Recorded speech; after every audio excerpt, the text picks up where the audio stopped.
आप सभी को जय श्री कृष्णा, राधे राधे जी। परीक्षित ने एक व्यासपीठ रखी थी और असंख्य संतों से कहा था जो भी मेरी शंका का समाधान करे वो इस व्यासपीठ पर आके बैठ जाए। अभी तक उस व्यासपीठ पर कोई नहीं बैठा। तभी नन्हे से श्री सुखदेव जी आए। कितनी वर्ष की आयु है? त्वम द्वष्ट वर्ष।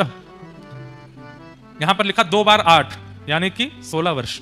16 वर्ष के श्री सुखदेव जी महाराज हैं। तो बोले 2 बार 8 ऐसे क्यों कहा? 16 वर्षीय सुखदेव जी ऐसे ही कह देते। बोले हैं तो 16 वर्ष के लेकिन देखने में लगते हैं 8 वर्ष के। बंधु एक बात पता है आपको, आप जितना संसार के भोगों का सेवन करते हैं उतनी जल्दी आपकी आयु बढ़ने लगती है। आप बड़े बड़े दिखने लगते हो। आपको देख करके ऐसी अनुभूति होने लगती है अरे इनकी आयु ना जाने कितनी होगी।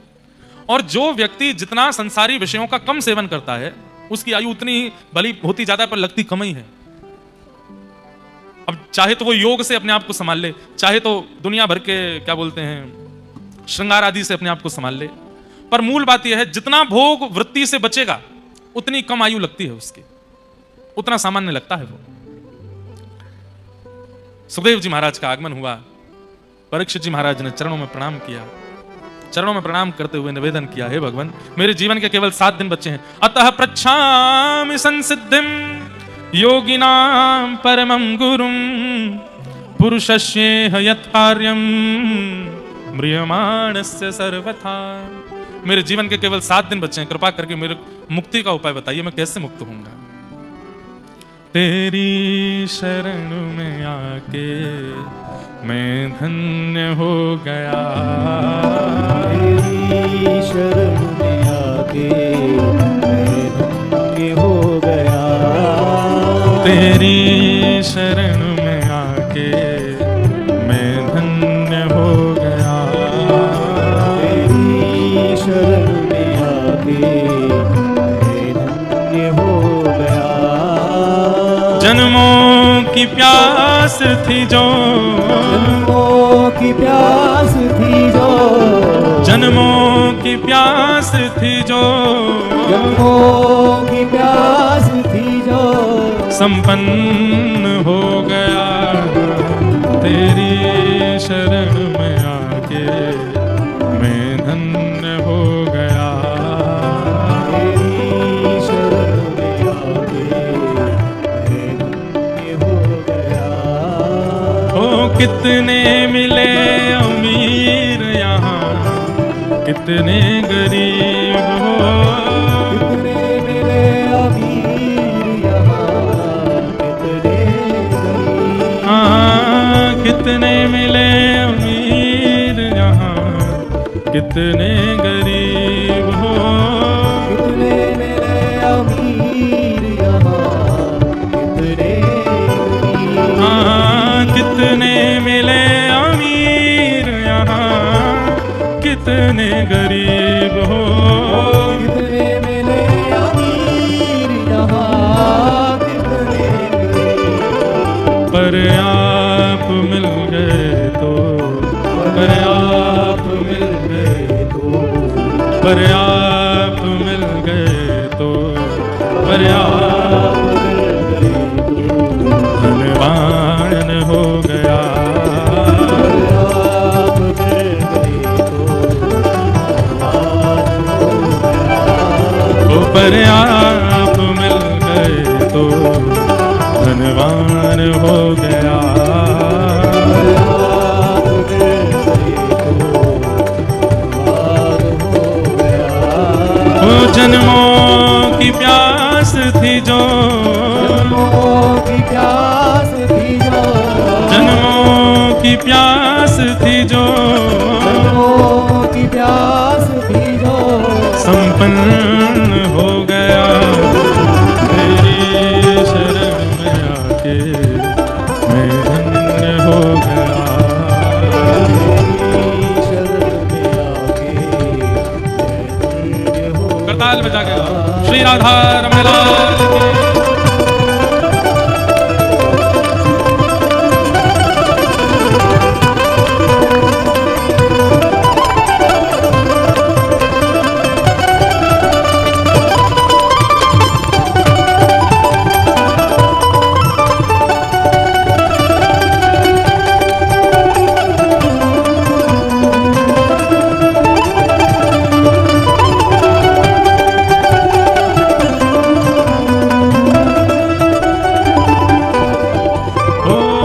करना कभी ना दूर प्रभु चरणों से आप हो।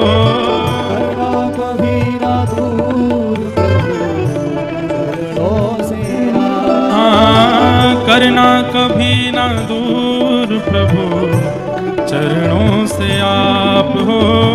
करना कभी ना दूर प्रभु चरणों से आप। ओ, करना कभी ना दूर प्रभु चरणों से आप हो। करना कभी ना दूर प्रभु चरणों से आप। चरणों के ही सहारे, चरणों के ही सहारे, चरणों के ही सहारे, चरणों के ही सहारे, मैं अब पार हो गया। चरणों के ही सहारे पार हो गया। ओ जन्मों की प्यास थी जो, जन्मों की प्यास थी जो, जन्मों की प्यास थी जो, जन्मों की प्यास थी जो, संपन्न हो गया। तेरी शरण में आके मैं धन्य हो गया।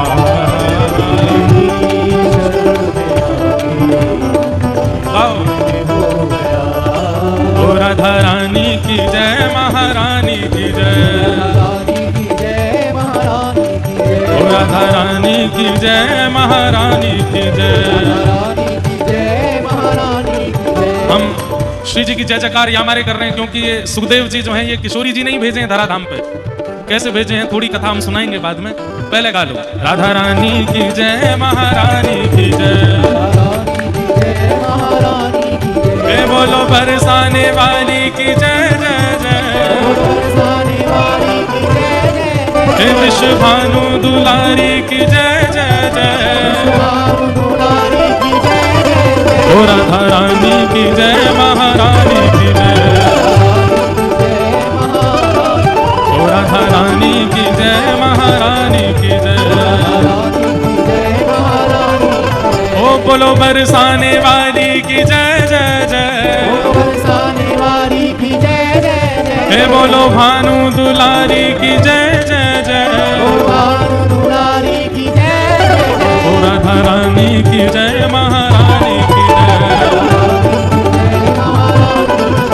राधा रानी की जय, महारानी की जय। हे वृषभानु की किशोरी सुन गैया होते भोरी। हाँ वृषभानु की किशोरी सुन गैया होते भोरी। प्रीत जान के हूँ थोड़ी तो है राखेगी शरण। प्रीत जान के हूँ थोड़ी तो है राखेगी शरण। मन भूल मत जयो राधा रानी के चरण। ओ राधा रानी के चरण, महारानी के चरण। राधा रानी के चरण, महारानी के चरण। मेरे मन भूल मत जयो श्यामा प्यारी के चरण। मन भूल मत जयो राधा रानी के चरण। जय राधे राधे, श्री राधे राधे।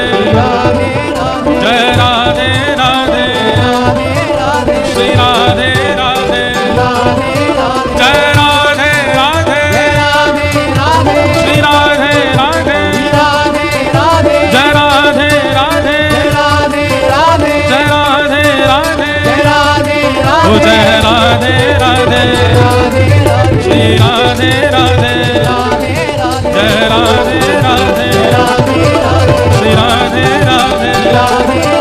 जय राधे राधे, श्री राधे राधे। जय राधे राधे, श्री राधे राधे। जय जय श्री राधे, जय जय श्री राधे, जय जय श्री राधे। राधा रानी की जय, महारानी की जय। राधा रानी की जय, महारानी की जय। बोलो बरसाने वारी की जय जय जय, बोलो बरसाने वारी की जय जय जय, राधा रानी की जय, महारानी की जय, राधा रानी की जय, महारानी की जय। एक बार एक व्यक्ति ने कथा में प्रश्न किया, महाराज जी आप कथा में आप हो चाहे कोई भी वक्ता हो, और राधा रानी का कीर्तन विशेष रूप से क्यों कराते हैं? ठाकुर जी की कथा, ठाकुर जी के भक्तों की कथा, ठाकुर जी का कीर्तन होना चाहिए, भक्तों का कीर्तन होना चाहिए। बोले हमको भी आनंद आता है श्री जी के कीर्तन पर, श्री जी का कीर्तन क्यों इतने विशेष रूप से होता है कथा में? और फिर एक और बात प्रसिद्ध है, सामान्य कीर्तन चल रहा हो, सब गा रहे होंगे, लेकिन जैसे किशोरी जी का नाम आता है सब झूमने लगेंगे, सब करताल बजाएंगे, सब बोलेंगे भाव से। तो श्री जी के कीर्तन को इतने विशेष रूप से कथा में क्यों सुनाते हैं? तो इसका उत्तर ऐसे है, एक शास्त्र में एक श्लोक है कि जब व्यक्ति रा शब्द का उच्चारण करता है ना, तुरंत ठाकुर जी जहां होते हैं उनको जैसे सुनाई देता किसी ने रा कहा है, तुरंत दौड़ करके उसके सामने आ जाते हैं। क्यों? अब धा बोलेगा, अब राधा बोलेगा। तो कथा में वैसे तो ठाकुर जी विराजमान हैं ही, लेकिन इतना भार है संसार का, सृष्टि का, कभी कहीं चले जाते होंगे बीच में कथा से, डोल या में द्वारिका देखिया में, जगन्नाथपुरी चक्कर लगाया में, क्या चल रहा है देख के आया में थोड़ा। लेकिन जैसी कथा में व्यास जी गाते हैं राधा रानी की जय, सोई ठाकुर जी महारानी की जय बोलने से पहले ठाकुर जी आ जाते हैं। और आप सबको जो ये ऊर्जा आती है, जो ये जोश आता है, जो कीर्तन में नाचते हैं, ये इस बात का प्रतीत है ठाकुर जी आ गए, इसलिए सबको खड़ा कर देते हैं। बोले बैठे हो, किशोरी जी को नाम उच्चारण है, अब बैठे हो। पर कई लोग तब भी बैठे ही रहते हैं। ठाकुर जी कहें कोई बात ना, कछुन ने बैठे ही रहने दो। बाकी जो नृत्य करते हैं राधा नाम संकीर्तन में, ठाकुर जी उनकी भुजा पकड़ के ठाकुर जी उनके साथ नृत्य करते हैं। भैया कृष्ण नाम संकीर्तन में भक्त नृत्य करते हैं, महामंत्र संकीर्तन में भक्त नृत्य करते हैं, पर राधा नाम संकीर्तन में तो गोविंद नृत्य करते हैं, ठाकुर जी नृत्य करते हैं। इसलिए बीच बीच में कथा में कोई संकीर्तन कीर्तन हो ना हो, राधा नाम धुनी होती है और होनी चाहिए। श्री सुखदेव जी महाराज को किशोरी जी ने ही पृथ्वी पर भेजा है, क्योंकि ये सुखदेव जी किशोरी जी के ही सुख पक्षी हैं। उन्हीं को ठाकुर जी के कथा रस स्वादन गाने के लिए, अब समय बहुत लग जाता है, मन में बहुत सारे प्रसंग आते हैं। सुख और सारी का एक संवाद आता है व्रज की लीला में। सुख और सारी लास्ट शायद हमने गांधी धाम में सुनाया था गुजरात में। सुख और सारी का संवाद बहुत सुंदर है, बहुत बड़ा है। उसमें बस इतना समझ लो होता क्या, थोड़ा सा बता देते हैं। सुख और सारी किशोरी जी की सभा में ये बैठते हैं। सुख जो है वो ठाकुर जी का पक्ष लेते हैं, सारी जो है वो किशोरी जी का पक्ष लेती हैं। सारी का काम क्या है कि किशोरी जी बड़ी हैं ये बताना, और सुख का काम क्या है कि उसमें कटाक्ष करके ठाकुर जी को बड़ा बताना। फिर ठाकुर जी को जिस बात से सुख ने बड़ा बताया उसको कटाक्ष करके सारी फिर किशोरी जी को बड़ा बताती। बहुत सुंदर चर्चा है, बहुत मधुर लीला है सुख और सारी की। उन्हीं में से एक सुख भाग गया किशोरी जी को, वही सुख किशोरी जी ने कालांतर में श्री सुखदेव जी के रूप में भेजे हैं पृथ्वी पर। जाओ जाकर के हरि गुणानुवाद गा के आओ। वही सुखाचार्य जी महाराज पधारे परीक्षित को कथा सुनाने के लिए। वरीयाने शते प्रश्न कृतो लोकहितं नृपः आत्मवित् सम्मतः पुंसां श्रोतव्यादिषु यः परः। अब हम कथा में जो जो प्रसंग हैं सबको नमन मात्र करते हुए चलेंगे। सबसे पहले सृष्टि प्रसंग सुनाया गया, भगवान किस प्रकार से सृष्टि करते हैं उसका पूरा भाव सुनाया, चतुश्लोकी भागवत का भाव सुनाया। हिरण्यकश्यप हिरण्याक्ष कैसे उत्पन्न हुए उनकी कथा सुनाई गई। तत्पश्चात पृथ्वी पर सबसे पहले मानव के रूप में स्वयंभू मनु और शत्रुपा। अब ध्यान से सुनिए, आपकी क्षेत्र की कथा आने वाली है। स्वयंभू मनु और शत्रुपा, पृथ्वी के सबसे पहले मानव का नाम क्या है? स्वयंभू मनु। इनके 3 पुत्री हुई, 2 पुत्र हुए, आकुति, देवहूति, प्रसूति, 3 पुत्री और 2 पुत्र प्रियव्रत और उत्तानपाद। स्वयंभू मनु की एक पुत्री है जिनका नाम है देवहूति। देवहूति महारानी का विवाह कर्दम ऋषि के साथ में हुआ। कर्दम ऋषि ने 1000 वर्ष तक तपस्या की, और 1000 वर्ष तक तपस्या करके भगवान जब प्रकट हो गए, भगवान ने कहा वरदान मांगो, क्या चाहिए? तो कर्दम ऋषि ने भगवान से क्या वरदान मांगा? तथा सचाहम परिवोडुकाम, तथा सचाहम परिवोडुकाम समानशीलां गृहमेदधेनुं। हे नाथ, मुझे आपसे केवल एक वस्तु चाहिए। क्या? उपेयवान मूलमशेष मूलम दुराशय काम दुदांग्रिपश्य। हे नाथ, 1000 वर्ष की तपस्या करने से मुझे एक ही फल चाहिए आपसे। क्या? मैं आपसे जितना प्रेम करता हूं, मैं आपके चरणों में जितनी श्रद्धा रखता हूं, मैं आपके प्रति जितना समर्पित हूं, मुझसे भी ज्यादा आपसे प्रेम करने वाली एक सुंदर सी कन्या से मेरा ब्याह हो जाए, ऐसी मुझ पर कृपा कर दो। मेरी प्रीति आपको पता है कि मैं आपसे कितनी प्रीति करता हूं, मुझसे भी दुगनी प्रीति करने वाली एक कन्या मिले जिससे मैं ब्याह कर लूं, ऐसी कृपा मुझ पर करो। ऐसा वरदान आज तक किसी ने नहीं मांगा था। वरदान में लोग या तो सिद्धियां मांग लेते हैं, वरदान में लोग लोक मांग लेते हैं, परलोक मांग लेते हैं, ठाकुर जी को मांग लेते हैं, कुछ भी मांग लेते हैं, पर आज एक अद्भुत वरदान मांगा है। क्या? मुझे ऐसी पत्नी मिले जो मुझसे भी ज्यादा आपसे प्रेम करती हो, मुझसे भी ज्यादा आपकी भक्ति करती हो, आपकी सेवा करती हो, ऐसी पत्नी से मेरा ब्याह हो जाए। ठाकुर जी इतने प्रसन्न हो गए, इतने प्रसन्न हो गए कि ठाकुर जी के प्रेमाश्रु छलक पड़े, और वही प्रेमाश्रु कर्दम ऋषि की इच्छा से बिंदु सरोवर बन गए, जो आपके बगल के गांव में विराजमान है, जिसे सिद्धपुर कहते हैं। यहीं प्रकट हुए थे भगवान, और यहीं तप किया था किन्होंने? कर्दम ऋषि ने। अब पता नहीं ये कथा वहां सुनाते हैं कि नहीं, जब कोई जाते हैं तो वहां के लोग सुनाते तो होंगे कथा। कल हम जाएंगे बिंदु सरोवर दर्शन करने, कल बहुत भीड़ भाड़ होने वाली पूर्ण है, पर जाएंगे, देख के आए एक बार कैसा है, अद्भुत है। तो भगवान के प्रेमाश्रु छलक पड़े और वही बिंदु सरोवर बन गए। ठाकुर जी इतने प्रसन्न हो गए कर्दम ऋषि से, वाह ऋषि तुमने बहुत बढ़िया मांगा है। क्या मांगा है? पत्नी मांगी, लेकिन पत्नी भी कैसी मांगी? बोले मेरी परम भक्त पत्नी मांगी। बंधुओं देखो, चाहते तो वैकुंठ मांग लेते, ठाकुर जी को मांग लेते, लेकिन संसार में हर व्यक्ति को कोई ना कोई कामना रहती है, ठाकुर जी से वो मांगता है ऐसे मांगे। पुत्र ना मांगे, भक्त पुत्र मांगे, पुत्री ना मांगे, भक्त पुत्री मांगे, पत्नी ना मांगे, भक्त पत्नी मांगे, पति ना मांगे, भक्त पति मांगे। भक्त शब्द को जोड़े आगे। सोमवार के व्रत करती हैं माताएं कि हमारा ब्याह हो जाए सुंदर से वर से, और सुंदर वर तो मिल जाता है लेकिन पीने खाने वाले मिल जाते हैं। क्यों? भक्त वर नहीं लगाया, भक्त प्रवर से हो जाए। अच्छा एक बात बोलूं आपको, विवाद बन जाएगा लेकिन नहीं बोलूं। सुंदर वर, कई बार सुंदर नहीं बोला जाता, केवल सु बोल दिया जाता है तो फिर वैसे ही प्राप्त हो जाते हैं खाने पीने उल्टे सीधे काम करने वाले। सुंदर वर मत मांगो, सुवर मत मांगो, भक्त वर मांगो। क्या मांगो? भक्त वर। सोमवार के व्रत कीजिए, मंगलवार के व्रत कीजिए, बृहस्पतिवार के व्रत कीजिए, ठाकुर जी से कहिए कि भक्त वर मिले। सुंदर वर तो बहुत लोगों को मिले पड़े हैं, भक्त वर मिले। या सु कन्या ना मिले, भक्त कन्या मिले, पुत्र ना मिले, भक्त पुत्र मिले। भक्त शब्द जोड़ करके चलेंगे, आप आनंदित रहेंगे, वो आपको कष्ट देने वाला नहीं होगा। परम भक्ति हो। वही मांगा कर्दम ऋषि ने कि भक्त पत्नी मिले। भगवान बोले ऐसा वरदान किसी ने मांगा ही नहीं। 1000 वर्ष की तपस्या तुमने इसलिए नहीं की कि तुमको एक सुंदर भक्त कन्या से ब्याह करना है। ठाकुर जी प्रसन्न हो गए, नेत्रों से अश्रुपात होने लगा, वही बिंदु सरोवर बन गया। भगवान बोले कर्दम ऋषि मैं इतना प्रसन्न हूं तुम्हारे वरदान से कि एक वरदान तुम्हारी इच्छा का दूंगा और एक वरदान अपनी इच्छा से दूंगा। क्या? परसों पृथ्वी के प्रथम मानव स्वयंभू मनु की एक बेटी है देवहूति, उनसे तुम्हारा विवाह होगा। वो तुमसे भी बड़ी भक्त है मेरी, वही तुम्हारे लिए श्रेष्ठ है, उनसे तुम्हारा ब्याह होगा। ये तो था तुम्हारे वरदान की पूर्ति। अब मैं अपनी तरफ से देता हूं कि ऐसी भक्त पत्नी और ऐसे भक्त पति जब माता पिता बनेंगे तो इनके संतान बन के कोई और नहीं, मैं ही आऊंगा, मैं तुम्हारा पुत्र बनकर के आऊंगा। ये तुमने नहीं मांगा, ये मैं दे रहा हूं, मेरी इच्छा है। ऐसे भक्त पत्नी पति होंगे, माता पिता होंगे तो उनका मैं जन्म लूंगा। आहा, प्रसन्न हो गए कर्दम ऋषि। परसों का दिन आया, स्वयंभू मनु ने अपनी पुत्री देवहूति का विवाह कर्दम ऋषि के साथ में किया। कर्दम ऋषि ऐसे ऋषि थे, जैसे इन्होंने देवहूति माता को देखा, इतनी सुंदर थी वो, इतनी सुंदर थी, उनको लेकर के कुटिया में गए, आसन बिछा के उनको बैठाया, उनके सामने आसन बिछा के थोड़ी पे हाथ धर के देखने लगे।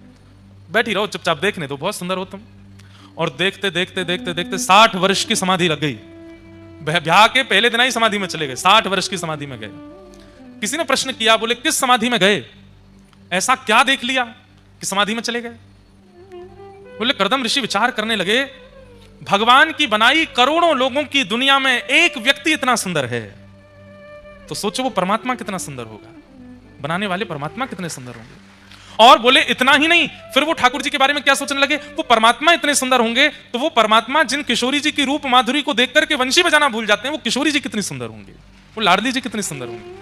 अरे उस परमात्मा की सुंदरता की सिंधु की एक बिंदु इतनी सुंदर बैठी है मेरे सामने, वो सिंधु, उस सिंधु का अधिपति परमात्मा, और उस परमात्मा को भी सदा अपने हृदय पर बांध कर रखने वाली वो किशोरी जी कितनी सुंदर होंगी। समाधिस्थ हो गए। 60 वर्ष बाद जब समाधि खुली तो देवहूति माता तो वयोवृद्ध हो गई थी, दांत मात सब टूट टाट गए उनके। झुर्रियां पड़ गई मुखमंडल पे, बाल सबरे पक गए, 60 वर्ष निकल गए। इनका ध्यान खुला, नेत्र खोल करके बोले, देवी अभी अभी मेरा ब्याह हुआ था, सुंदर सुकन्या पत्नी मेरी देवभूति बैठी थी मेरे सामने, अम्मा वो कहां चली गई? देवभूति माता बोली, मैं ही हूं वो। अरे ये तुम कैसी हो गई? अब आप ब्याह करते ही समाधि में चले गए, 60 वर्ष बाद आपकी समाधि टूटी है। करदम ऋषि बोले, 60 वर्ष हो गए मुझे? बोले हाँ। 60 वर्ष बाद करदम ऋषि ने जब नजर घुमा के देखा तो यथावत ऐसी की तैसी उनकी, बिल्कुल वैसी की वैसी उनकी यज्ञ कुंडी, वैसी की वैसे उनके ठाकुर जी की सेवा, वैसी की वैसा आसन, वैसा ही पूरी कुटिया। मतलब 60 वर्षों तक देवभूति सब संभालती रही। देवभूति माता से बड़े प्रसन्न हो गए करदम जी। वरदान मांगो, क्या चाहिए? तुमने अपना पूरी युवावस्था मेरी सेवा में निकाल दी, मैं वरदान मांगो, क्या चाहिए? क्या मांगू? अब वयोवृद्ध शरीर हो गया, अब क्या मांगू? एक ही इच्छा है, प्रेम से प्राण निकले ठाकुर जी के दर्शन करते हुए, यही चाहिए बस। नहीं नहीं देवी, तुमने पूरा जीवन व्यतीत किया, कुछ मांगो। अब कुछ इच्छा नहीं है नाथ, वयोवृद्ध हो गई हूं मैं। हाथ पकड़ो मेरा। हाथ पकड़ कर लेके बोले, ये क्या है? ये बिंदु सरोवर, इसमें स्नान करो, ये ठाकुर जी के अश्रु बिंदु से प्रकट हुआ है। जैसे ही देवभूति माता ने स्नान किया, स्नान करके बाहर आई, पुनः वैसा ही स्वरूप हो गया जैसा 60 वर्ष पूर्व था, जैसा ब्याह के समय था। देवी अब कोई इच्छा हो तो बताओ। ऐसी कोई संसारी इच्छा नहीं। तभी करदम ऋषि बोलो, अरे भगवान ने मुझे वचन दिया था कि वो मेरे यहां संतान के रूप में प्रकट होंगे। देवी अब ठाकुर जी के आगमन की व्यवस्था करो, पूरी कुटिया सजाओ, ठाकुर जी पधारेंगे। करदम ऋषि और देवभूति माता के पहले 9 कन्याएं हुई। कहते हैं यही नवदा भक्ति है। श्रवणम कीर्तनम विष्णु, स्मरणम पाद सेवनम, अर्चनम वंदनम, दास्यम सख्य आत्मनिवेदनम। ये भगवान की नवदा भक्ति ने पहले जन्म लिया और 10वीं संतान के रूप में साक्षात भगवान कपिल मुनि पधारे हैं। बोलो कपिल भगवान की जय। देवभूति माता ने जैसे ही जन्म दिया, अंदर से ही इतनी आनंदित हो गई, पूरा वातावरण सुगंधित हो गया, आकाश में देवी देवता प्रकट हो गए, सूर्य चंद्र एक साथ आकाश में आकर के ठाकुर जी का दर्शन कर रहे हैं। करदम ऋषि और देवभूति माता के यहाँ कपिल भगवान प्रकटे। करदम ऋषि ने प्रणाम किया। भगवान देखते देखते थोड़े से बड़े हो गए, नन्हे बालक जैसे चलने फिरने लायक हो गए। भगवान का यज्ञोपवीत संस्कार आदि सब हो गया। करदम ऋषि ने चरणों में प्रणाम किया, भगवान मुझे आज्ञा करो। बोले आप वन में जाके भजन करो। और मैया से कहा, मैया आप मेरे पास रहो। देवभूति माता कपिल भगवान के साथ रहती हैं। कुछ समय बाद देवभूति माता के मन में बहुत जिज्ञासाएं थीं। एक दिन अपने पुत्र को प्रणाम करके चरणों में बैठी और अपने तन की जिज्ञासाएं पूछने लगी। जिज्ञासा पूछते हुए कहने लगी, आप परमात्मा हो, मेरे संशयों का समाधान कीजिए। क्या संशय है मैया? निर्वेणा नितराम भूमन असद इंद्रिय तर्षणा येन संभाव्यमानेन प्रपन्नांधम तम प्रभु। अपनी इंद्रियों की इच्छा पूरी करते करते हम वृद्ध हो जाते हैं, लेकिन हमारी इच्छा पूरी नहीं होती नाथ। क्यों? हमारा मन कभी भरता क्यों नहीं है? भोगते भोगते जीव की इच्छा पूरी नहीं होती, कान की इच्छा पूरी नहीं होती, आंखों की इच्छा पूरी नहीं होती, हाथों की त्वचा की इच्छा पूरी नहीं होती। नाथ क्या कारण है? मैं असद इंद्रियों की इच्छा पूरी करते करते हार चुकी हूं, मेरा मन नहीं भर रहा है। ऐसा कोई उपाय बताइए जिससे मेरी इच्छाएं समाप्त हो जाएं। बहुत बड़ी बात है बंधु, विस्तार से समझने योग्य बात है। हम सबकी इच्छाएं कभी समाप्त नहीं होती। कितना भी हमें हमारी प्रिय वस्तु का सेवन करा दीजिए, फिर पुनः पुनः वो इच्छा प्रकट होती रहती है। ऐसा होना चाहिए था ना, कुछ खाने का मन करता है, आज खा लिया, अब आज के बाद कभी उसकी इच्छा प्रकट ना हो। एक बार सेवन कर तो लिया, नहीं, हमारी इच्छा कैसी, कुछ कुछ दिनों में फिर प्रकट होती है, फिर प्रकट होती है, फिर प्रकट होती है। अभी तो सामान्य इच्छाओं पर बात कर रहा हूं मैं कथा में। कई लोगों की तो इतनी भयानक इच्छा होती है कि वो पापगामी बन जाती है और उस इच्छा की पूर्ति के लिए अपने घर का नाश कर देते हैं, अपने परिवार का नाश कर देते हैं, अपने बच्चों का नाश कर देते हैं, इच्छा की पूर्ति के लिए। क्या करें कि हमारी इच्छाएं समाप्त हो जाएं? इसी स्थान पर यह संवाद हुआ, इसलिए मैं थोड़ा कह रहा हूं। विस्तार तो इसका बहुत अद्भुत है। कपिल भगवान कहते हैं, मैया योग आध्यात्मिक पुंसाम मतो निश्रेयसाय में अत्यंतो परतीर्यत्र दुखस्य च सुखस्य च। वृंदावन में एक मौनी बाबा थे, सुनो। उन्होंने 12 वर्ष का मौन धारण किया। कितने वर्ष का? मतलब बोलना जानते थे पर जबरदस्ती मौन हुए कि मैं व्रत करता हूं, आज के बाद मौन रहूंगा। 8 वर्ष निकल चुके थे, कुछ बोला नहीं, एक शब्द नहीं बोले थे। अब बाबा ने मौन व्रत धारण किया तो आसपास के साधु उनको छेड़ते थे कि कुछ बोलें, कुछ बोलें। हम लोगों में मजाक होता है, ऐसे संत महात्मा भी आपस में एक दूसरे से खेल लेते हैं। एक बार एक पंगत में वो बाबा बैठे थे, भोजन की पंगत हो रही थी। बाबा को रसगुल्ला बहुत बढ़िया लगते थे। तो बाबा के आसपास रहने वालों ने रसगुल्ला बांटने वाले से कहा, सुनो, सबको देना, उनको मत देना।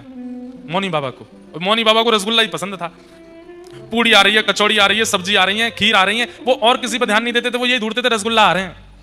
पर रसगुल्ला वाले को पहले ही पढ़ा दिया, उनको रसगुल्ला मत देना, और सुन मांग पाएंगे नहीं क्योंकि मौन रहते हैं।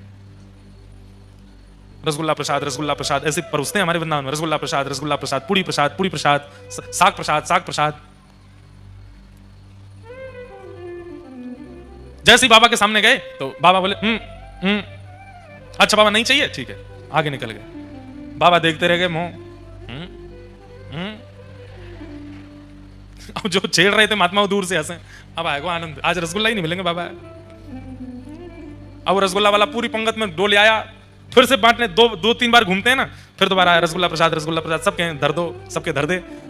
बाबा के सामने जैसे ही पहुंचा, अभी तक कुछ खाया नहीं उन्होंने, रसगुल्ला प्रसाद अच्छा नहीं चाहिए, ठीक है, फिर आगे निकल गए। बाबा तो फिर देखे अब तो बाबा कमर कस के बैठे, बोले अब क्या। तो फिर से आया रसगुल्ला प्रसाद। जैसे ही बाबा के सामने पहुंचा तो बाबा ने हाथ ही पकड़ा, मौन है। अरे बाबा नहीं दे रहा, हाथ तो छोड़ो, नहीं दूंगा आपको। और जैसे हाथ छुड़ा के निकले तो बाबा बोल पड़े, इधर दे रहा है, इधर क्यों नहीं देता है। सोई महात्मा बोले, अरे बाबा मौन। बाबा ने सिर पकड़ा, राम राम राम। दुनिया की बड़ी से बड़ी वस्तु मेरा मौन नहीं तोड़वा पाई, धिक्कार है रसगुल्ला को, इसने मौन तोड़वा दिया। बोले आज के बाद मौन तो मेरा 8 साल में ही टूट गया, पर मैं व्रत लेता हूं, अपने अंतिम श्वास तक रसगुल्ला नहीं खाऊंगा, इसने मेरा मौन तोड़वाया। तो भाई इन इंद्रियों का कभी भरोसा मत करना। ये आंख, नाक, जीव, कान, ये चिपके हुए हमारे ऊपर हैं, पर ये हमारा ही सब बेड़ा गर्क कराने आए हैं। और सबसे खतरनाक तो ये लूली बाई है, एक भी हड्डी नहीं है इसके अंदर, सबसे खतरनाक है ये। इसने पूरे गुजरात में नए नए व्यंजन प्रकट कर दिए। एक बेसन की 100 प्रकार की सामग्री गुजरात में बन जाती है, एक बेसन की। किसके लिए? केवल लूली बाई को खुश रखने के लिए, इसको प्रसन्न रखना बस। आज हमने भी खाए थे फाफड़ा सुबह। कैसे कैसे बात। अच्छा फिर उसके बगल में एक चीज और रखी थी बेसन की, मैंने कि ये क्या है, खा के देखा स्वाद एक जैसा पर नाम अलग था, गाठिया। मैंने कहा वाह भाई, लूली बाई के जलवे है। इसके वजह से पूरी दुनिया ही ये चला रही है जीव। अगर इसकी इच्छा ना हो, इसकी इच्छाएं समाप्त हो जाएं, तो पूरी दुनिया सब भक्त बन जाएंगे, सब भजन करने लगेंगे, सब साधु हो जाएंगे। इसी की वजह से ही पूरी दुनिया चल रही है। बड़ी बड़ी फैक्ट्रियां क्यों चल रही हैं? इसको खुश रखना है। बड़े बड़े व्यापार क्यों चल रहे हैं? इसको खुश रखना है। हम जहां रुके हैं कल्पेश कॉरपोरेशन, वहां पे आपके ऊंझा में तो जीरा प्रसिद्ध है, ये सब गोल वहां बनता है। तो हमें बता रहे थे, बोले कि महाराज जी विदेश के लोग ज्यादा खाते हैं। क्यों? क्योंकि वहां के लोग मांसाहारी ज्यादा होते हैं, भोजन पचता नहीं, ये सब गोल खाते हैं ताकि सब निकले, ताकि और खा सकें। भाई पेट ने तो मना कर दिया कि मैं नहीं पचा सकता, फिर ये सब गोल खा करके उसको निकाल रहे हैं ताकि हम और खा सकें। ये बीच में कौन है जो इसको स्वाद ले? जीव। रसगुल्ला डिब्बे में अच्छा लगता है, डिब्बे के बाद जीभ पे अच्छा लगता है, यहां से नीचे कोई स्वाद नहीं पता चलता उसका। पर ये जितने व्यंजनों की आकृति, जितने व्यंजनों में नमक मिर्च आदि या मिष्ठान डलने लगा, किसके सुख के लिए? लूली बाई। एक भी हड्डी नहीं है इसके अंदर, पर आप कितना भी इतराओ, ये मेरी बॉडी, ये मेरे हाथ, ये मेरे देखो फैमिली पैक, मेरी ऐसी बॉडी। लूली बाई कहती थोड़ा नीचे रहो, एक शब्द ऐसा बोलूंगी सामने वाला तोड़ देगा तुमको, एक भी हड्डी नहीं बचेगी तुम्हारी जीवित। सारी 32 डर के रहते हैं इससे। क्यों? इसने कुछ कह दिया तो हम टूटेंगे पहले। इतनी खतरनाक। हमारी भागवत जी कहती हैं, जितम सर्वम, तुम पूरी दुनिया जीत लोगे अगर तुमने अपनी रसना को जीत लिया तो। जिते रसे, जितम सर्वम जिते रसे। और इस रसना को जीतने का एक ही उपाय है, इस रसना पर भगवान नाम विराजमान हो जाए। भैया आंखों के आभूषण दर्शन है, कानों के आभूषण कथा है, नाक का आभूषण सुगंधी है, और जीव का आभूषण नाम है, भगवान नाम है। हरेर नाम हरेर नामैव केवलम कलौ नास्त्यैव नास्त्यैव नास्त्यैव गतिरन्यथा। इस कलयुग में हमको पार करने वाली भी यही है और हमारा सर्वनाश करने वाली भी यही है। बस इनको वश में कर लिया जाए, सब वश में आ जाएगा। तो मैया ने प्रश्न किया कि इंद्रियों की इच्छा समाप्ति नहीं होती है, और ठाकुर जी इसका उत्तर क्या दे रहे हैं? मैया, अगर व्यक्ति अपना आसपास का संग सुधार ले तो उसकी इंद्रियां वशीकृत हो सकती हैं। बहुत ध्यान से सुनिएगा। अगर व्यक्ति अपना संग सुदृढ़ कर ले, अपने आसपास के वातावरण को शुद्ध कर ले, तो उसकी समस्त इंद्रियां वशीकृत हो सकती हैं, समस्त इंद्रियां शांत हो सकती हैं। मैया ने कहा आसपास किसका संग करना चाहिए? आसपास रहने वालों में कौन कौन से लक्षण होने चाहिए, कृपा कर हमें बताओ। भगवान बोले ये 5 लक्षण विशेष हैं। कौन कौन से? तितिक्षव कारुणिका सुहृदय विदेहिनाम अजात शत्रवः शांता साधव साधुभूषणा। इसीलिए इसको सिद्धपुर, यहां पर इतना अद्भुत ज्ञान दिया है भगवान कपिल ने देवहूति माता को। भगवान कहते हैं भैया सबसे पहला सहनशील, आसपास रहने वाला व्यक्ति सहनशील होना चाहिए, सहन स्वभाव का होना चाहिए। दूसरा कारुणिका, उसके अंदर करुणा होनी चाहिए, करुणा मतलब दया। तीसरा सुहृदः सर्वदेहिनाम, अपना भला चाहने वाला नहीं सबका भला चाहने वाला होना चाहिए। चौथा अजात शत्रवः, उसका कोई शत्रु नहीं होना चाहिए, उसकी किसी से शत्रुता नहीं होनी चाहिए। और अंतिम लक्षण भैया शांता, कम बोलने वाला होना चाहिए। ऐसे 5 लक्षण वाले लोगों का जिस दिन से आप संग करना प्रारंभ कर दोगी, आपकी इंद्रियां धीरे धीरे धीरे अपने आप ही इच्छाएं प्रकट करना बंद कर देंगे, इच्छाएं समाप्त होने लगेंगी। इन 5 लक्षणों से युक्त लोगों को समीप रखो मां। बंधुओं, इन 5 लक्षणों से युक्त व्यक्ति आपको कभी नहीं मिलेगा। क्यों? आप खुद भी तो नहीं हो, ये 5 लक्षण हमारे अंदर भी तो नहीं है। सहनशीलता हमारे अंदर नहीं, करुणा हमारे अंदर नहीं, सबका भला चाहने की प्रवृत्ति हमारे अंदर नहीं, बिना शत्रु के हम है नहीं, एक ना एक शत्रु हमारा है, और शांत हम रहते नहीं। हम लोगों में ही अगर ये 5 में से एक लक्षण भी आ गया तो हमें संग की आवश्यकता नहीं, हम स्वयं ही अपनी इंद्रियों को अपने वशीकृत कर सकते हैं। इसका हमने एक कथा करते करते एक मन में विचार आया कि 5 लक्षण आ कैसे सकते हैं जीवन में। तो सबसे पहला बताया सहनशीलता, दूसरा बताया दया, तीसरा बताया सबका भला चाहना, चौथा बताया किसी से शत्रुता ना मानना, और 5वां बताया शांत रहना। कथा कहते कहते एक भाव मन में आया, यदि 5वां लक्षण सबसे पहले हम अपने अंदर लाएंगे तो बाकी के 4 अपने आप आ जाएंगे। क्या? शांत रहना शुरू करो, कम बोलो। सबसे ज्यादा व्यक्ति की पहचान बताएं, किसी व्यक्ति की पहचान करनी हो, आप सब लोग बड़े बड़े व्यापारी हैं ऊंझा में, आप लोगों के पाले पड़ते रहते हैं बड़े बड़े लोगों से। व्यक्ति को परखना हो, क्या करो? एक शब्द बोल करके या एक वाक्य बोल के स्वयं शांत हो जाए, उसको बोलने दो। सुनते सुनते सुनते सुनते सुनते उसके अंदर जो होगा सब प्रकट हो जाएगा, आपके सामने सब स्पष्ट हो जाएगा। ये कैसा? आपको पता है गुरुजन क्या करते हैं? हम भी इतने लोगों से मिलते हैं, हम क्या करते हैं? हम अधिकतर कथा में बोलते हैं, वैसे आमने सामने में लोग बहुत कम बात करेंगे। आपकी बात सुनते रहेंगे, आप कितना बोल रहे हो, क्या बोल रहे हो, किस स्तर का बोल रहे हो, उसी से समझ जाएंगे कि कितना संबंध रखना है, कितना नहीं रखना है। व्यक्ति की वाणी बता देती है कि उसके अंदर क्या है, इसलिए कम बोलो। जितना कम बोलना आप प्रारंभ करेंगे, जितना सदा हुआ बोलना आप प्रारंभ करेंगे, उतने शुद्ध आप होते चले जाओगे। जैसे ही आप कम बोलने लगेंगे तो धीरे धीरे क्या होगा, आपके जो शत्रु हैं वो शत्रु भी खत्म हो जाएंगे। तो चौथा लक्षण भी आपके अंदर आ जाएगा। 5वां शांत रहना, चौथा अशत्रु होना।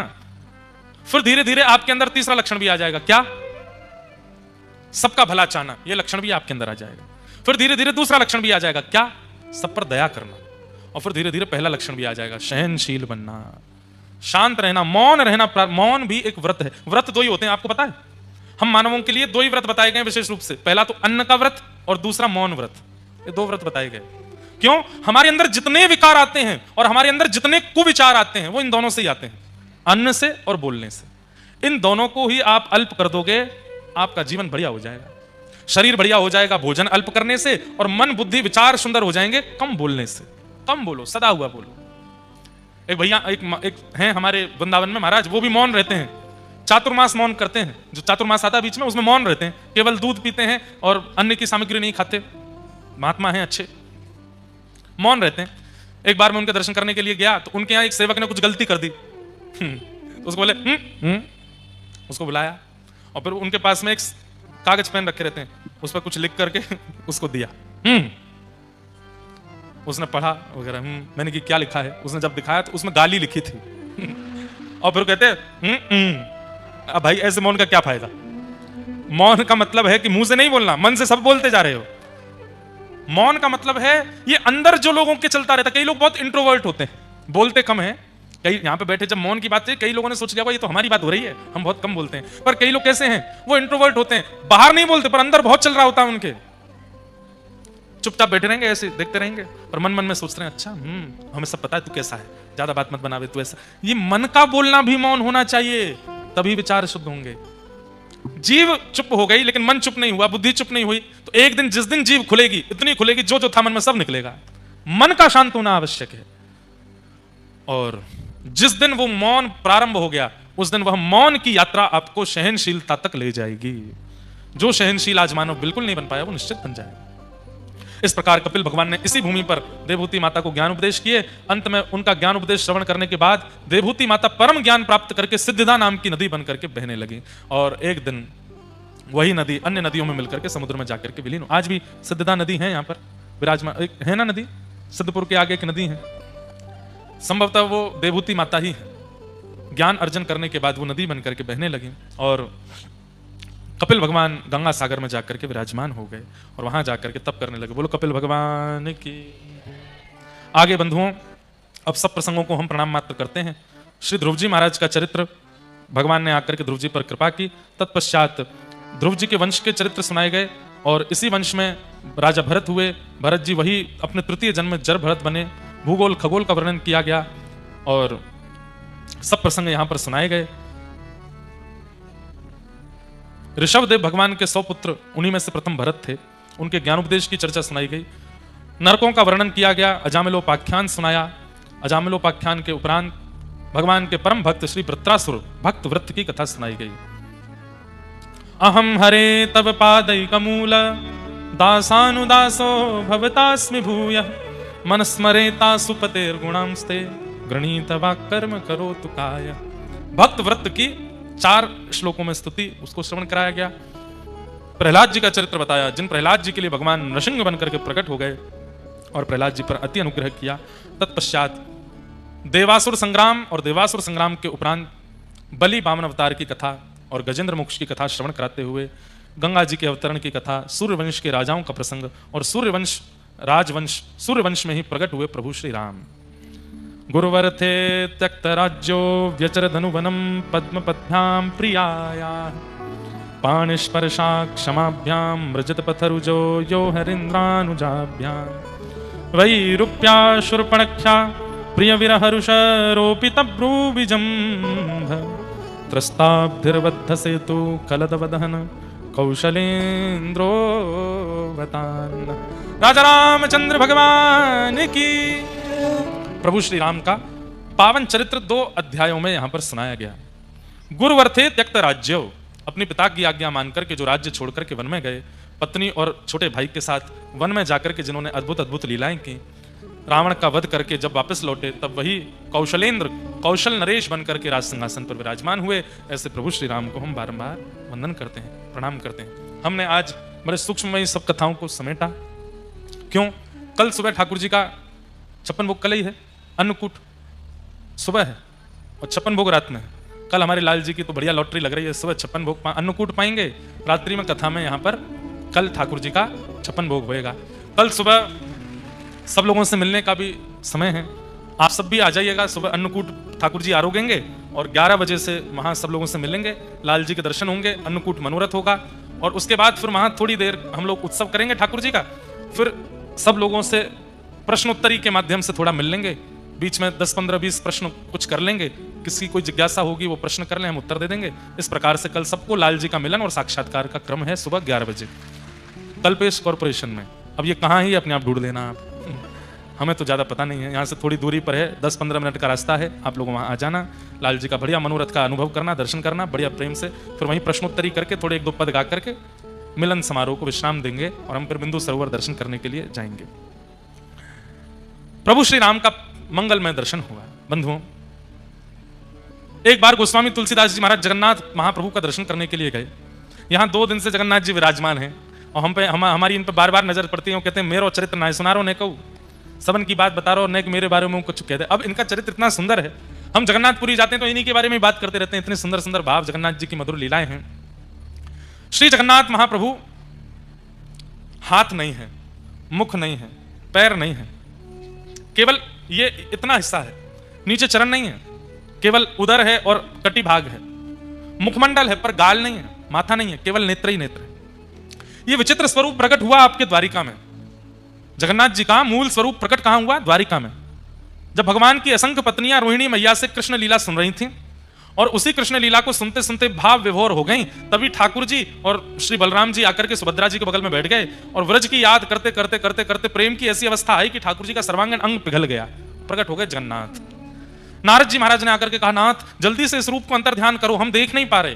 ठाकुर जी बोले, नहीं, ये रूप ऐसे ही रहेगा और कालांतर में इंद्रद्युम्न राजा की तपस्या की सफलता के लिए जगन्नाथपुरी में प्रकट होगा और पूरे विश्व को यह बताने के लिए प्रेम किसे कहते हैं, प्रेम की अवस्था कैसी होती है, प्रेम की अवस्था में मैं भक्तों के लिए कैसे पिघल जाता हूं, ये बताने के लिए मैं प्रकट होऊंगा और जगन्नाथपुरी में विराजूंगा।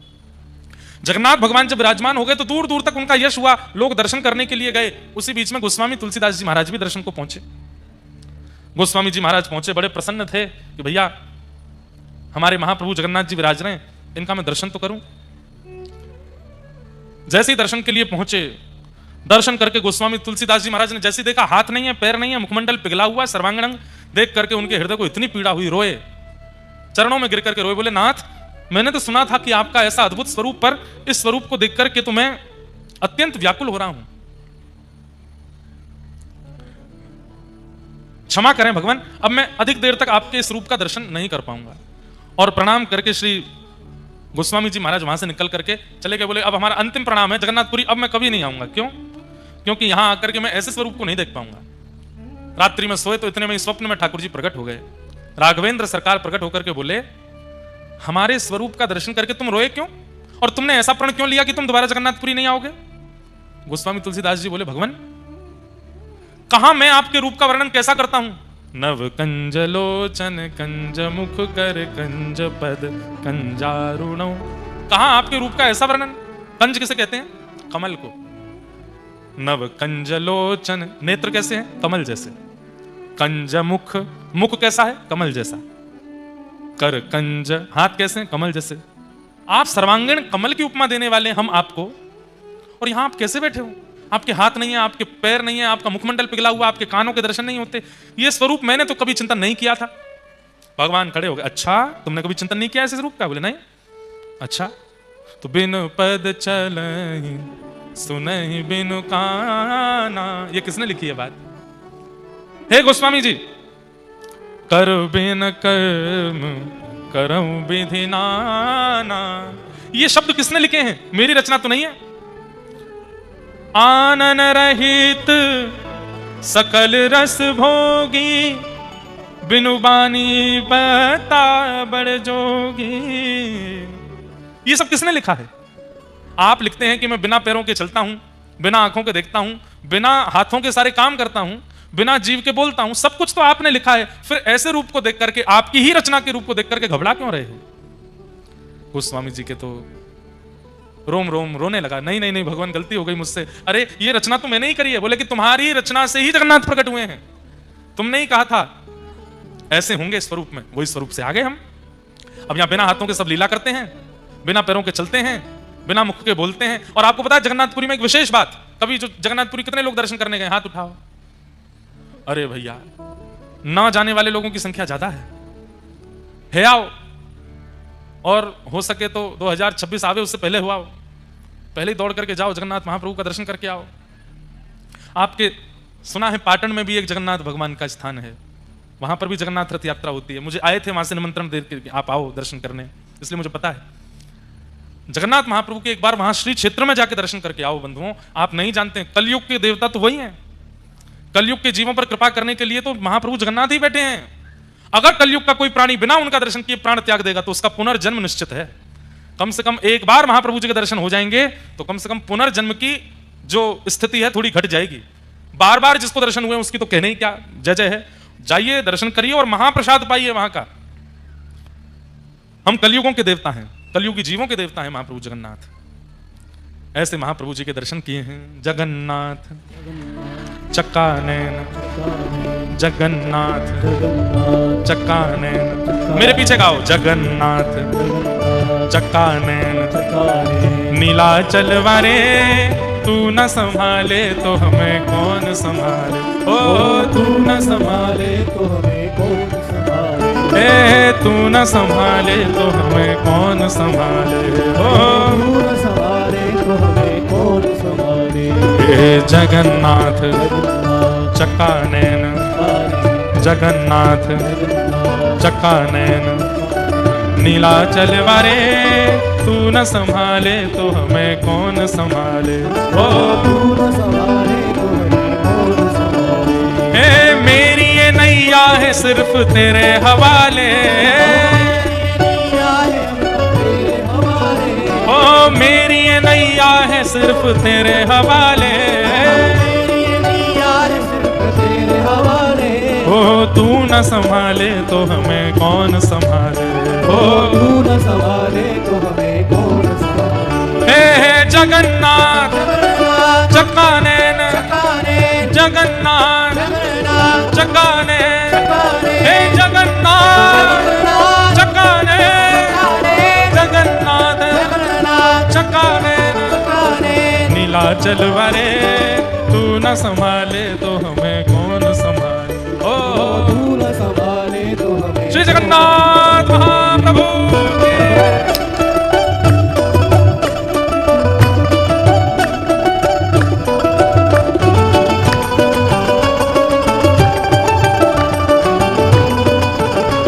श्री नीलाचल धाम की, बलभद्र सुभद्रा मैया की।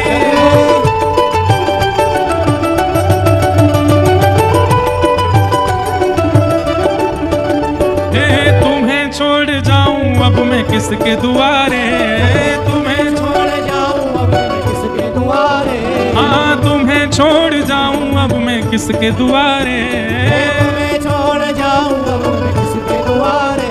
मुझे तू न संभाले तो हमें कौन संभाले, हाँ तू न संभाले तो हमें कौन संभाले। वेग से गाओ, हे जगन्नाथ चकानेन, जगन्नाथ चकानेन, हे जगन्नाथ चकानेन, जगन्नाथ चकानेन, नीलाचल वाले तू न संभाले तो हमें कौन संभाले, हो तू न संभाले तो हमें कौन। और हे जगन्नाथ स्वामी मेरे नैनों के तारे, जगन्नाथ स्वामी मेरे नैनों के तारे, हे जगन्नाथ स्वामी मेरे नैनों के तारे, जगन्नाथ स्वामी मेरे नैनों के तारे। ओ मेरे सारे काज स्वामी आप सवारे, हाँ मेरे स्वामी, आज स्वामी आप सवारे, हाँ मेरे सारे काज स्वामी आप सवारे, ओ मेरे सारे काज स्वामी आप सवारे। हे जगन्नाथ चकानेन, जगन्नाथ चकानेन, हे जगन्नाथ चकानेन, जगन्नाथ चकानेन, नीलाचल वाले तू न संभाले तो हमें कौन संभाले। तू न संभाले तो हमें कौन देखो संभाले। आप लोग नृत्य कर रहे हैं, हम सिखाएं थोड़ा। जब हम कहें जगन्नाथ तो बनो ऐसे, ये स्वरूप होना चाहिए, जगन्नाथ ऐसे और चकानेन ऐसे, ठीक है। हे जगन्नाथ चकानेन, हे जगन्नाथ हे चकानेन, हे जगन्नाथ हे चकानेन, हे जगन्नाथ हे चकानेन, ओ नीलाचल वाले तू न संभाले तो हमें कौन संभाले, हे तू न संभाले तो हमें कौन। हाँ तू न संभाले तो हमें कौन संभाले, तू न संभाले तो हमें कौन संभाले। हे तुम्हें छोड़ जाऊं अब मैं किसके दुआरे, तुम्हें छोड़ जाऊं अब मैं किसके दुआरे। इस पद की जिन्होंने रचना की ऐसे हमारे गोवत्स श्री राधा कृष्ण जी महाराज आज ऊंझा आ रहे हैं, पर संभवतः कथा में पहुंच पाए ऐसी तो प्रार्थना है हमारी, लेकिन नहीं पहुंच पाएंगे तो आज रात वो हमसे तो मिलेंगे, ऊंझा रह करके कल सुबह प्रस्थान करेंगे। उन्हीं की कृपा से ये पद प्रकट हुआ है। हे जगन्नाथ चकानेन, जगन्नाथ चकानेन, हे जगन्नाथ हे चकानेन, हे जगन्नाथ चकानेन, हे जगन्नाथ जय जय जगन्नाथ, जय जय जगन्नाथ, जय जय जगन्नाथ, जय जगन्नाथ, जय जगन्नाथ, जगन्नाथ जगन्नाथ, जय जय जगन्नाथ, जय जय जगन्नाथ, जय जय जगन्नाथ, जय जय महाबाहु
अभी हम उत्सव शुरू करने वाले हैं।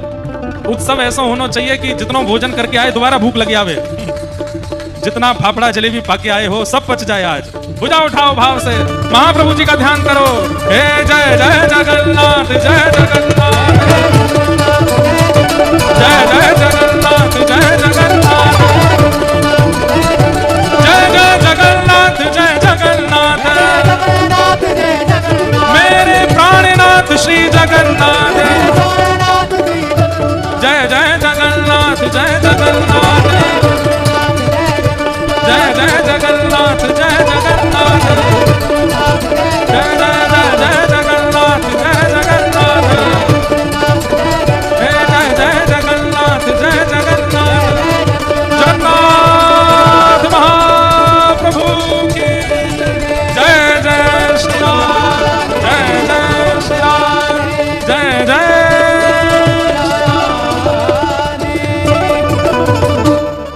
अरे तू न संभाले तो हमें कौन संभाले, हाँ तू न संभाले तो हमें कौन संभाले। ओ मेरी ये नैया है सिर्फ तेरे हवाले, मेरी नैया है सिर्फ तेरे हवाले। हमें तू न संभाले तो हमें कौन संभाले, ओ तू न संभाले तो हमें कौन संभाले। हे जगन्नाथ, जगन्नाथ चक्कानैन, जगन्नाथ, जगन्नाथ चक्कानैन, चक्कानैन नीलाचल वरे। तू न संभाले तो हमें कौन संभाले, ओ तू न संभाले तो हमें कौन। श्री जगन्नाथ महाप्रभु की विराज जाओ। जय हो। गाएंगे अब गुजरात में उड़िया प्रकट हो जाएगी। विराजो। ये बादल गरजे थे क्या? वाह। अब कितने लोगों के मन में इच्छा हो गई कि जगन्नाथपुरी जाना है। ये तो इसीलिए तो हमने गाया था, ताकि आप अपने मन पे वश ना कर पाओ और सबके मन में इच्छा हो कि बस अब तो जगन्नाथपुरी जाना है, जल्दी जल्दी जगन्नाथपुरी चले जाना। हमारी तरफ से भी प्रणाम करे आना महाप्रभु जगन्नाथ जी को। बंधुओं, इतने प्यारे ठाकुर हैं, इतने रसीले ठाकुर हैं, इतना सुख देते हैं, हम तो क्या बताएं आपको। ऐसा अनुभव कराते हैं। अगर जगन्नाथ जी के अनुभवों पर ही हम बोलने लगे तो 6-7 दिन लग जाएंगे हमको बोलते बोलते। इतना अनुभव ठाकुर जी कराते हैं। पर अब हम लोग सब ठाकुर जी के मंगल जन्मोत्सव की ओर चलते हैं। चंद्रवंश के राजाओं की कथा सुनाते हुए कृष्ण अवतरण की कथा सूक्ष्म में सुनाकर के श्री परीक्षित जी महाराज मौन हो गए, सुखदेव जी महाराज मौन हो गए। तब यहां से दसम स्कंद की कथा प्रारंभ हुई। चंद्र से ये चंद्रवंश प्रारंभ हुआ। चंद्र के पुत्र बुध हुए, बुध के पुरुरवा, पुरुरवा के आयु, आयु के नहुष, नहुष के ययाति और ययाति के यहां हुए यदु, और यदु कुल में फिर भगवान श्री कृष्ण का प्रादुर्भाव हुआ। परीक्षित जी ने चरणों में प्रणाम करते हुए कहा, भगवान कथितो वंश विस्तारो भवता सोम सूर्ययो राज्ञां चो भयवंशानां चरितम परमाद्भुतम। हे प्रभु, कृपा करके हमें अब आप कृष्ण वंश विस्तार से सुनाइए, कृष्ण लीला विस्तार से सुनाओ, इतना सूक्ष्म मत सुनाओ। तब यहां राजा परीक्षित की मुमुक्षुता की प्रशंसा करते हैं श्री सुखदेव जी महाराज। ऐसी जिज्ञासा सबके चित्त में प्रकट हो तो सबके चित्त में श्री कृष्ण प्रकट हो जाएं। पृथ्वी पर जब बहुत भार भर गया राक्षसों का, तब भगवान ने आकाशवाणी करते हुए कहा, वसुदेव गृहे साक्षात भगवान पुरुष पर जनिष्यते तत्प्रियार्थम सभवन्तु सुरस्त्रिय। वसुदेव के घर साक्षात भगवान अवतरित होंगे, ऐसा स्वयं ठाकुर जी ने आकाशवाणी के द्वारा ब्रह्मा जी को बताया। ब्रह्मा जी ने यह खबर जाकर के सब देवताओं को बताई। देवताओं ने यत्र तत्र सर्वत्र अपना अपना स्थान ग्रहण किया। सारे देवता पृथ्वी पर आकर के विराजमान हो गए, ठाकुर जी अवतरित होने वाले हैं।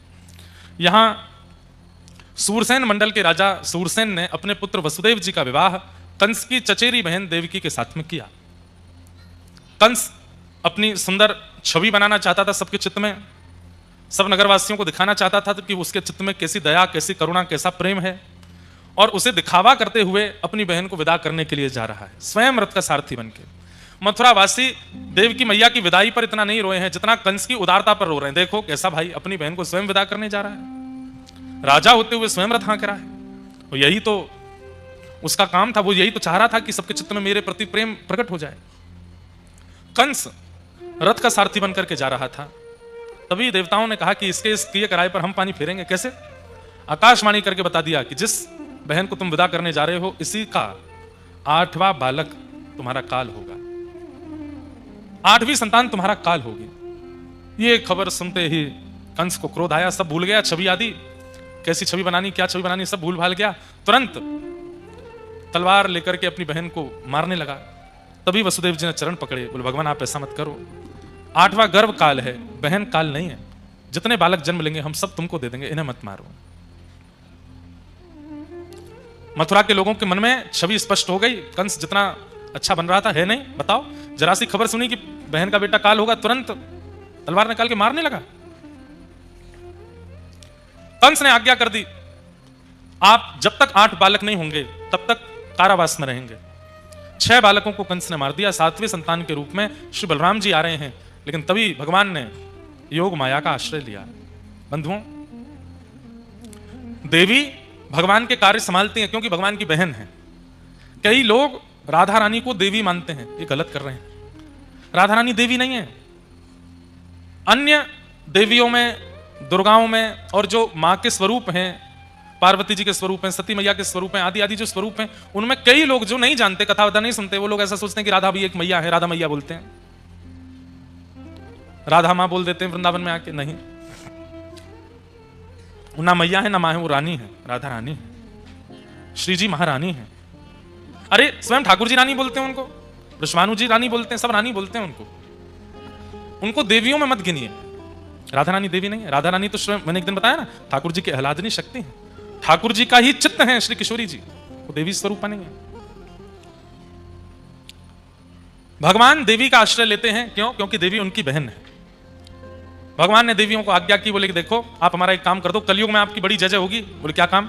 दाऊ दादा पहुंच गए मैया के गर्भ में, और जन्म लेते ही तुरंत सीधे जाएंगे और कंस की छाती पर बैठेंगे, उसका वध कर देंगे। और इन्होंने कंस को अगर मार दिया तो व्रज में हमारे आने का फिर कोई एक ठोस कारण नहीं बच पाएगा, इसलिए आप जाकर के इनका स्थानांतरित कर दो। ऐसा भी संत जन बताते हैं कि बलराम जी जो हैं, कौन है? शेषनाग। ये पहले छोटे भैया बन के आए थे लक्ष्मण जी, अब की बार जबरदस्ती जानबूझ करके भगवान से जिद करके बड़े भैया बन के आ रहे हैं, ताकि अपना अधिकार जमा सकें ठाकुर जी पे। तो अधिकार लेकर के जिद करके आए हैं, इसलिए भगवान तो रोक नहीं पाए इनको, इसलिए योग माया को भेजा, जाओ आप जाकर के काम करो। बोले क्या? ये मैया के गर्भ में सोए, सोते सोते इनको दूसरी मैया के गर्भ में पहुंचा दो, रोहिणी मैया के गर्भ में पहुंचा दो। वसुदेव जी की 7 पत्नियां हैं, उनमें एक रोहिणी भी है। रोहिणी गोकुल में रहती हैं। जब से वसुदेव जी कारागृह में हैं, वसुदेव जी को हर 1 महीने में कुछ दिन के लिए अपनी अन्य पत्नियों से मिलने का अवसर दिया जाता था। और रोहिणी जी जो हैं, ये गोकुल में रहती थी यशोदा मैया के पास, उनकी सहेली हैं। अब पति कारावास में तो खुद कहां जाएं, तो अपनी सहेली के यहां रहती हैं। यशोदा मैया के साथ रोहिणी मैया रहती हैं। रोहिणी मैया के गर्भ में बलराम जी को स्थानांतरित कर दिया, और यहां ब्रजमंडल में खबर फैल गई कि रोहिणी मैया के यहां कछु है, व्यवहारो है। 6 महीना रहे हैं देवकी मैया के गर्भ में, और कुछ महीना रहे हैं रोहिणी मैया के गर्भ में, इसलिए दोनों के लाला हैं, देवकी लाला भी हैं और रोहिणी जी के लाला भी हैं। कौन? बलराम जी। कंस को खबर मिली कि 7वां बालक गर्भ में ही नष्ट हो गया। अब आई 8वें की बारी। कंस ने सैनिकों को तैनात कर दिया, डबल डबल ताले लगा दिए, निकल के भागने ना पाए, मेरा शत्रु है। एक बात बोले बंधुओं, कंस का पक्ष लेकर के नहीं बोल रहा हूं, हम आप समझें इसलिए बोल रहा हूं। जिस वस्तु से व्यक्ति को जीवन पर्यंत भय रहता है, वही वस्तु बार बार उसके सन्मुख आती है। इसलिए भयभीत होना कम कर दीजिए, उससे भय मत खाइए वस्तु से, नहीं तो बार बार उस वस्तु का चिंतन, बार बार उस वस्तु का अवलोकन, बार बार उस वस्तु का सामने आना स्वाभाविक हो जाता है। मन खिलौना है, और प्रकृति उस मन रूपी खिलौने से खेलती है हमारे। जैसे प्रकृति को पता चलता अच्छा इसकी ये कमी है, तो यही दो इसको बार बार। प्रकृति को पता ना चलने दीजिए कि आपको किससे भय लगता है, या आपका खिलौना क्या है, या आपके एक लूज पॉइंट क्या है, नहीं तो प्रकृति बार बार उसको प्रकट करेगी। कंस जितना भयभीत और जितनी योजनाएं बना रहा था अपने काल से बचने की, उतना ज्यादा वो काल की चपेट में आता जा रहा है। 8वें बालक के लिए इतनी तैयारी कर ली कि कहीं से भी निकल के नहीं भाग पाएगा। हवा भी कंस की बिना इच्छा के कारावास में प्रवेश नहीं कर सकती। ऐसी स्थिति में देवकी मैया को रखा। लेकिन ये कोई काल थोड़े हैं, ये कोई महाकाल थोड़े हैं। महाकाल भी जिनकी आराधना करें वो श्री कृष्ण। एक पद है, नंद भवन को भूषण माई, इंद्र को इंद्र, देव देवन को काल को काल महासुखदाई, नंद भवन को भूषण माई।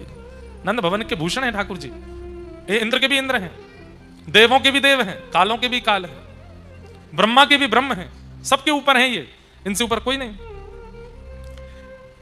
भादों का महीना धीरे धीरे आया, मंदम मंदम जलधरा, आकाश से मंदम मंदम जलधारा गिर रही है, पवन में थोड़ी शीतलता आ गई है, और वो पवन ऐसी बह रही है कि जिसका स्पर्श करती है उस व्यक्ति को अत्यंत शांति का अनुभव होता है। चंदन की सुगंधी आने लगती है, सब गहरी निद्रा में सोए हैं, सबको अत्यंत शांति और सुख का अनुभव हो रहा है। और तभी भादों का महीना, अष्टमी तिथि, मध्य रात्रि, सब गहरी नींद में सोए हैं, केवल दो लोग जागे हैं कारावास में, देवकी मैया और श्री वसुदेव जी महाराज।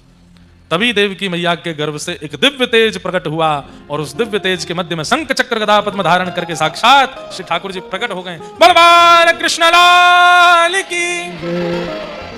हाँ, इतनी धीरे जय बोलो कि कंस उठ नहीं जाए, सो रहा था ना। वाह भैया, ऊंझा वारों, ऐसा भोजन करके आते हैं, बोले ही नहीं निकलते मुख से।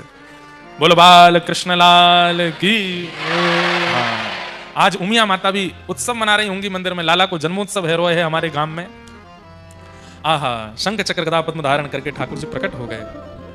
तमद्भुतम बालकमंबुजक्षणम चतुर्भुजम शंख गदायुधायुधम श्रीवत्सलक्ष्मम गलसौभकौस्तुभम पीतांबरम सांद्रपयोदसौभकम। शंख चक्र गदा पद्म धारण करके ठाकुर जी प्रकट हुए। मैया ने चरणों में विनती की तो ठाकुर जी नन्हे से बालक बन गए। वसुदेव जी से कहा कि हमको तो एक डलिया में लिटा करके आप गोकुल छोड़े आओ। वसुदेव जी बोले कैसे लेके जाएंगे, हथकड़ी बेड़ियां लगी हैं, ताले लगे हैं, सारे सैनिक दरबान। ठाकुर जी बोले हमको गोद में उठाइए तो सही, सब अपने आप हो जाएगा। जैसे ही ठाकुर जी को गोद में लिया, सब दरबान सोते रह गए, हथकड़ियां बेड़ियां ताले खुल गए, और श्री वसुदेव जी ठाकुर जी को लेकर के गोकुल जा रहे। यमुना जी ने मार्ग प्रदान कर दिया, गोकुल पहुंचे। यशोदा मैया के बगल में लाला को सुबाई के, वहां एक लाली ने जन्म लिया, वो योग माया है, उनको लेकर के वापस आए। कंस को पता चला, कंस के सिर पर पैर रख करके योग माया आकाश में प्रकट हो गई और कहा, अरे दुष्ट कंस, तेरे शत्रु कृष्ण ने जन्म ले लिया। कहां लिया ये नहीं बताऊंगी, कहां लिया, हो गया जन्म। अब तू जितना चाहे बचता रहे, अष्टम गर्भ देवकी का पृथ्वी पर आ चुका है और तेरा वध वही करेगा, निश्चित करेगा, अब तू चाहे जो कर ले। ऐसा कहकर के देवी अंतर्ध्यान हो गई। कंस ने राक्षसों की फौज बुलाई, कैसे ढूंढे, कहां है ठाकुर जी, लेकिन यहां कंस को करने तो हम चलें गोकुल। यशोदा मैया अपनों सपनों बता रही है नंद बाबा सो। अरे सुनो तो नेक मुकु, आज एक सपनों आयो। ये एक दिन पहले चले गए हम, फिर से ठाकुर जी के आने से एक दिन पहले यशोदा मैया कह रही है, बाबा मुकु एक सपनों आयो। बोले कैसो सपनों? बोले मैंने सपने में ऐसा देखो, एक नीलमणि जैसो बालक मेरे आंगन में नाच रहे है, कभी मट्टी उठावे कभी मक्खन उठावे, ऐसे गदमदरा से पांव है, घुंघराले केश हैं और नीलो नीलो बदन है वाको, लेकिन मुख नाए दिख रहा है। मैं कभी इतकू जाऊं तो ऐसा मुंह फेर ले, मैं इतकू जाऊं तो ऐसा। यशोदा मैया को सपना आ रहा है। मैंने कही आप या लाला को मुंह देख के ही रहूंगी। मैं जैसे पीछे दौड़ी सोई छम छम करते दौड़ने लगो, पामन में पायल पहन रखी और पाम इतने सुंदर, पूरा अंग तो वाको नीलो और पाम गुलाबी, हाथ गुलाबी। मेरे तो मन में ऐसी चाह है कि नेक या को मुझको देख लूं। मैं जैसे ही पकड़वे के काजवा के पीछे पीछे दौड़ी, कभी कहीं घुस जाए कभी कहीं घुस जाए, माने मोह ही नहीं दिखाया अपनो। और करते करते वहां के पीछे दौड़ते दौड़ते सवेरे है गए और मेरी तो आंख खुल गई, वहां को मोह ही नहीं देख पाई। इतनी बेचैनी व्याकुलता मेरे चित्त में है रही है। नंद बाबा बोले, अरे मेहर, मैंने वो एक सपनों देखो। बोले कहा? बोले मैंने कहा देखो कि तू एक लाला के पीछे पीछे दौड़ रही है, जैसे तू बताई वैसे ही, और दौड़ते दौड़ते दौड़ते दौड़ते वो बालक मेरी गोद में आए करके बैठ गए, और मैंने जैसे ही वाकी ठोड़ी पकड़ के मुख देखना चाहो तो मेरे सपनों खुल गए। मैंने भी नीलमणि जैसो लाला देखो, तेने नीलमणि जैसो लाला देखो, है सके हरि की कृपा से या बार हमारे घर किलकारी होएगी। दोनों उनको स्वप्न आए हैं। बंधुओं, स्वप्न को मिथ्या मानिए, लेकिन भगवत संबंधी स्वप्न यदि आते हैं तो उनको मिथ्या मत मानिए। ठाकुर जी को जब आना होगा उससे पहले स्वप्न भेजेंगे, ये संकेत है। बिना स्वप्न के ठाकुर जी नहीं आएंगे।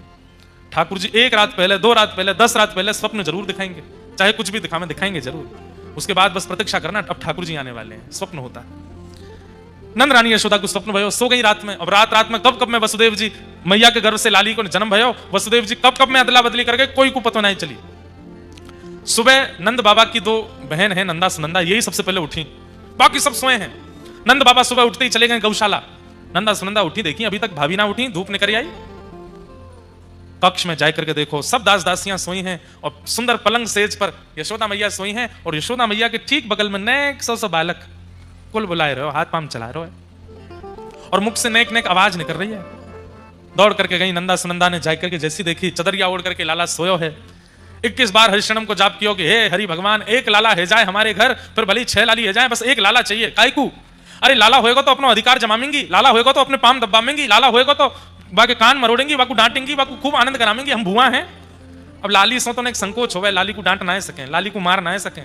लाला होएगा तो जब जब ससुराल ते आवेंगी अपनो बोरिया बिस्तर पकड़ा देंगी, ले लाला पाम छू लेके चल भगवान की सेवा कर। एक लाला होना चाहिए। 21 बार हरिशरणम को जाप करके जैसे ही चदरिया हटाई ठाकुर जी के ऊपर सो,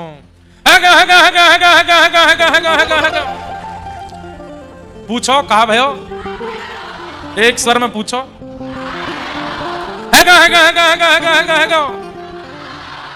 मैं ना बता रहा हूं कहा भयो। अरे नंदा सुनंदा पूरे ब्रजमंडल में हल्ला करती गई, है गयो, सब बोले कहा भयो। नंदा सुनंदा बोली हम ना बता रही, अब तो है गयो। अरे जे कोई बात है, यूं कह रही है गयो, यूं कह रही है हम ना बता रही। सब ब्रजवासी दौड़े, अरे नंदा सुनंदा जल्दी बता, अब तेने इच्छा मन में प्रकट कर दी, भयो कहा। नंदा सुनंदा दौड़ करके सीधे गौशाला पहुंची, नंद बाबा को घेर लियो और वहां जाके कहने लगी है गयो, है गयो, है गयो। चारों तरफ ब्रजवासी की भीड़ लग गई। नंद बाबा बोले कहा भयो, ब्रजवासी बोले हम भी यही पूछ रहे हैं, भयो कहा। नंदा सुनंदा बोली अरे तुम सबन के आशीर्वाद सो, यमुना जी की कृपा सो, हमारे बाबा के घर नीलमणि जैसा लाला भयो है, बधाई हो।